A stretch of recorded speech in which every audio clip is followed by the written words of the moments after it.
Have you ever scrolled through Instagram or Facebook and noticed someone who's always there, commenting, sharing articles, engaging with others, but never once posting a photo of themselves? Maybe you are that person, while everyone around you seems to be documenting every coffee, every outfit, every moment of their day. Your profile remains mysteriously blank. No selfies, no vacation pics, no mirror shots, just silence where your face should be. If you're one of these digitally invisible people, I need you to understand something right now. You're not antisocial. You're not technologically challenged.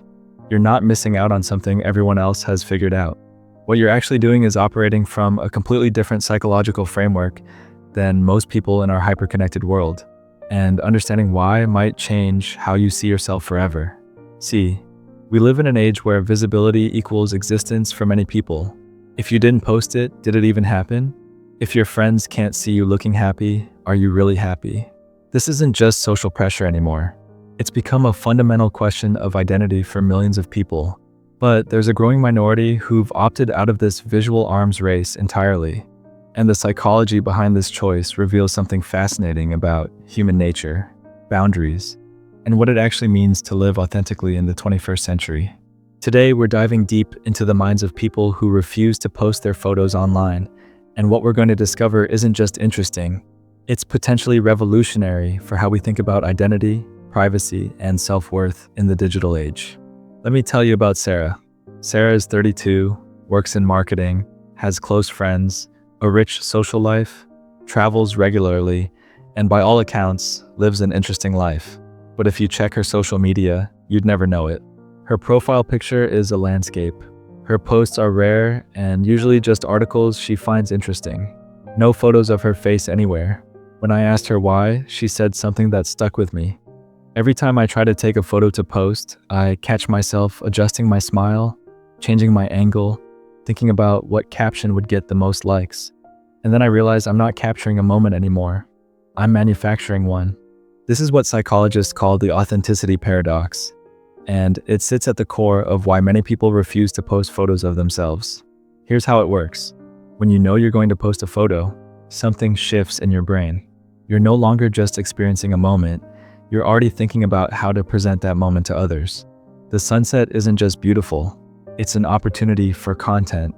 That dinner isn't just delicious, it's a chance to show your followers where you eat. Your appearance isn't just how you look, it's a carefully constructed message about who you want people to think you are. People who avoid posting photos have usually become acutely aware of this performance, and it makes them deeply uncomfortable. They recognize that the version of themselves they would present online isn't really them at all. It's a highlight reel. It's the them from the best angle, in the best light, having the best experiences, with the worst parts carefully edited out. And once you see this clearly, once you recognize that your online self is essentially a marketing campaign for your life, it becomes almost impossible to participate without feeling like a fraud. Think about it this way.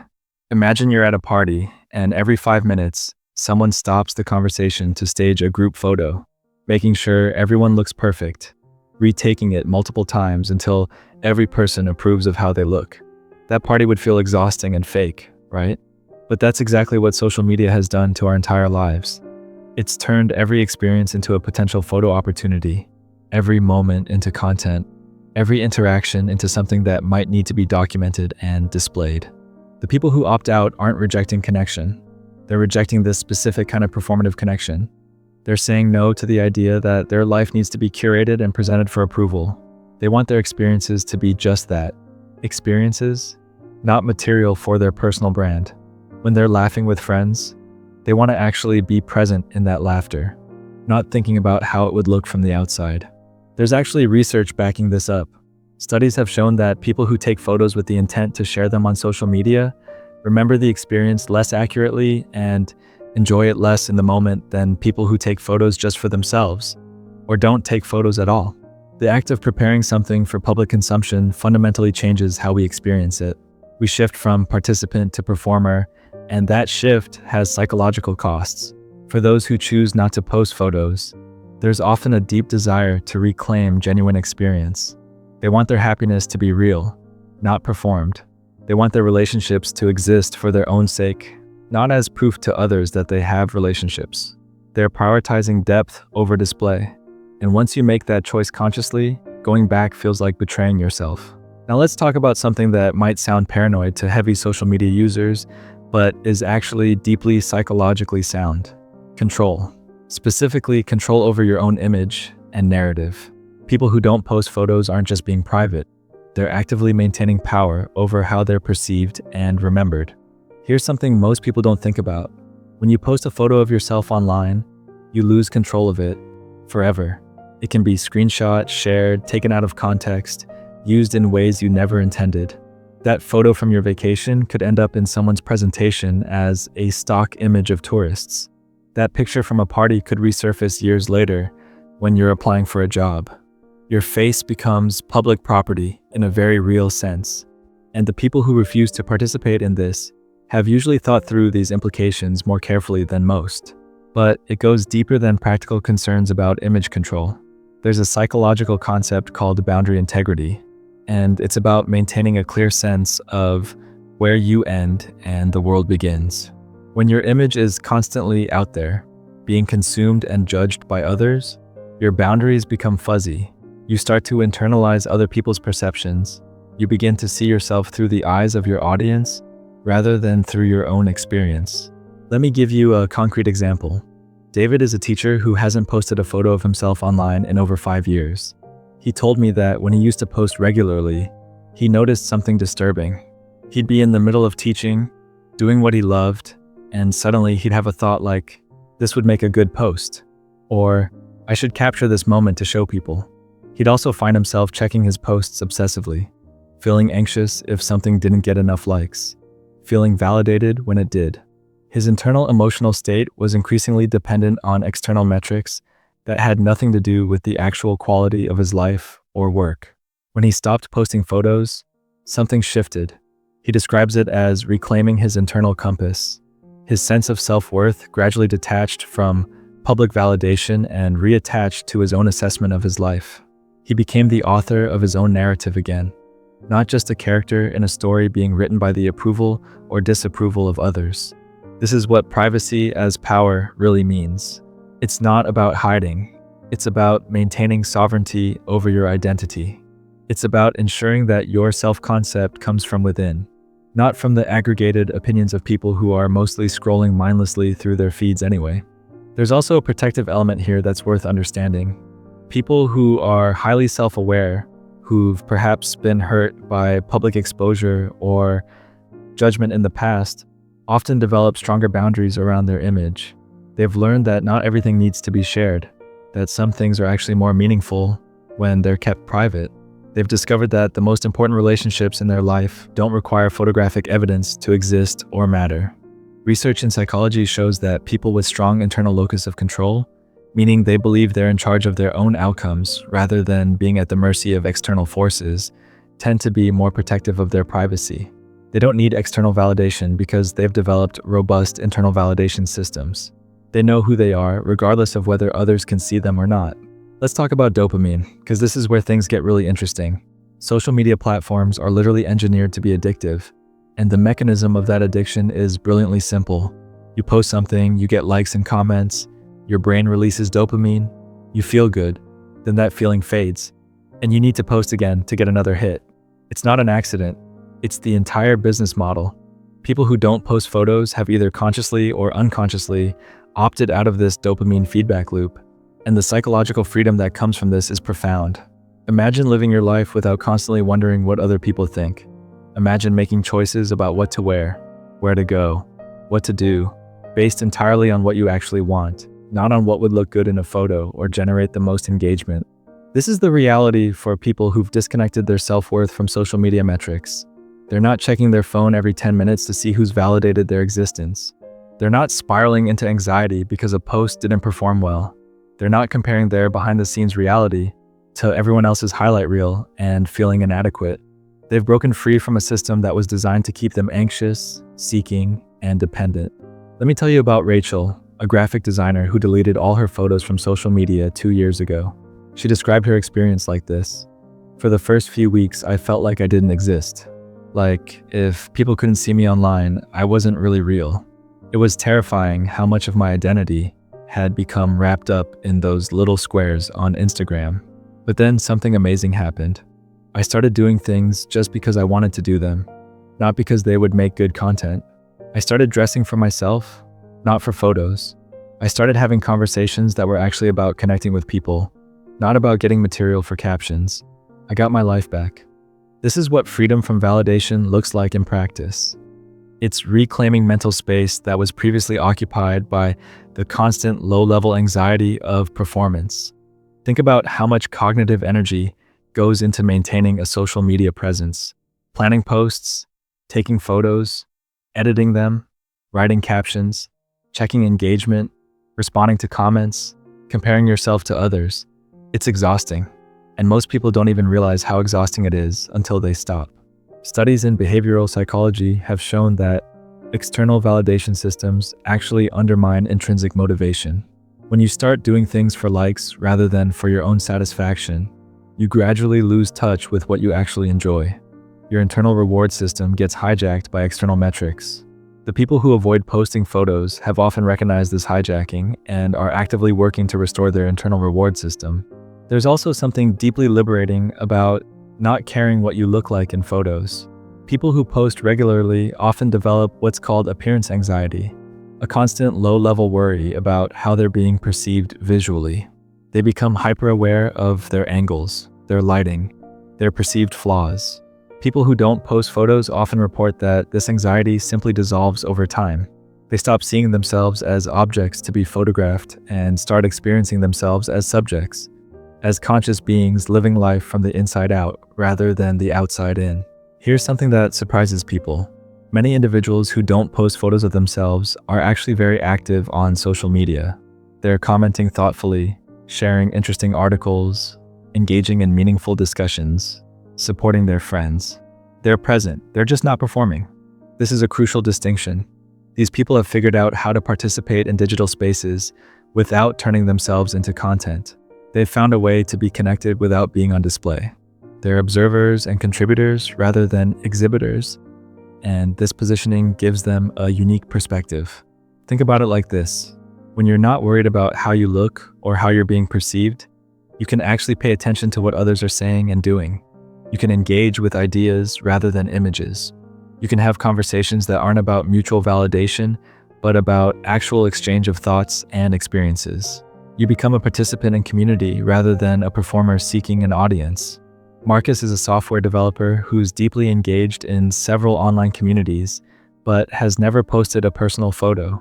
He explained his approach to me like this: I want people to know me for what I think and what I contribute, not for what I look like or where I've been. When I comment or share something, it's because I actually have something to say, not because I'm trying to maintain a presence or build a brand. It makes every interaction more meaningful because there's no ulterior motive behind it. This is the power of presence without performance. It allows for genuine connection based on substance rather than image. When you meet people in these spaces, they know your thoughts, your values, your interests. They don't know what you look like, and it turns out that creates a different kind of intimacy, one based on mind rather than appearance. There's research suggesting that text-based communication can actually foster deeper connections in some ways because it removes the bias and assumptions that come with physical appearance. When you can't see someone, you have to actually listen to what they're saying. You can't make snap judgments based on how they look.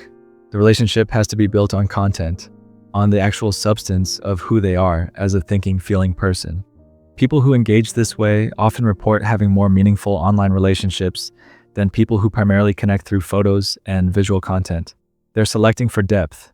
They're attracting people who value the same things they do, who are looking for substance over surface. And in a world that's increasingly superficial, increasingly focused on image over essence, this approach is quietly revolutionary. It's also worth noting that these people are often excellent listeners and observers. Because they're not performing, they're watching and learning. They see patterns in social behavior that performers miss. They understand the dynamics of social media in a more analytical way because they're not emotionally invested in the game. They can see the forest because they're not busy being a tree. So let's bring this all together and talk about what it means to thrive in intentional invisibility, because that's really what we're discussing here. Not hiding, not avoiding, not being antisocial, but making a conscious, empowered choice about how you want to exist in digital spaces. The people who choose not to post photos are exercising what we might call digital agency. They're making active decisions about their digital footprint rather than just going along with what everyone else is doing. They're questioning default assumptions about visibility and presence. They're saying that just because technology makes something possible doesn't mean it's necessary or beneficial. And here's the thing. This choice requires confidence, real confidence. Not the performed confidence of carefully curated photos, but the deep confidence of knowing yourself well enough to not need external validation. It requires being okay with other people thinking you're weird or missing out. It requires trusting that the people who matter will understand and respect your choice. If you're someone who doesn't post photos or someone who's thinking about stopping, I want you to understand that you're not deficient. You're not broken. You're not failing at social media. You're succeeding at something much more important, which is living according to your own values rather than according to an algorithm designed to monetize your insecurity. But this choice also requires finding your people, and they exist. There's a growing community of people who value privacy, depth, and authenticity over visibility and performance. They might be harder to find because, well, they're not posting selfies everywhere, but they're there. They're the people having real conversations. They're the people you can talk to for hours about meaningful things. They're the people who remember what you said last week because they were actually listening, not just waiting for their turn to talk about themselves. Cultivating this lifestyle means getting comfortable with being misunderstood by some people. It means accepting that you won't be invited to everything because you're not active enough on social media. It means being okay with the fact that some people will think you're stuck up or antisocial or weird. But it also means reclaiming vast amounts of mental and emotional energy that can be redirected toward things that actually matter to you. The practical reality is this. Your most meaningful relationships don't require photographic documentation to exist. The people who truly know you don't need to see a constant stream of your face to remember you exist. Your worth as a human being is not determined by your visibility or your engagement metrics.